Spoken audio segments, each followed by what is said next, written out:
حسب مصادر نادي النصر، وضع نادي النصر الآن عشان يسوي صفقات جدا سيئة. للمعلومية دوران من مصادر النادي حسب ناس موثوقين في البيت النصراوي. فأنا مستغرب ليش النصر هو النادي الوحيد اللي جاي يسوي صفقات مكاسرة. نزل عندكم خصومات، أندية الهلال الاتحاد الأهلي يجيب اللي هو يبغى.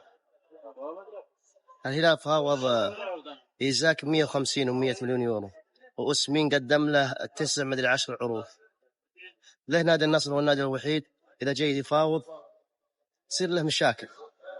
أنصف والنصر آخر صفقة تكفل فيها الصندوق صفقة تافيو، بعدها الصفقات كلها من مصادر نادي النصر.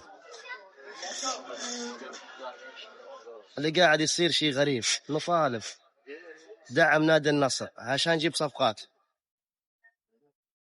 يا جمهور النصر طالبوا ناديكم يدعم، ولا تصير عليه مكاسرات. حتى صفقة جواو فيليكس 30 مليون يورو، 15 الآن و15 موسم القادم. لك الله يا نصر. يبغى ختام تنسي إضافة، والله يكرم بكم جميع. السلام.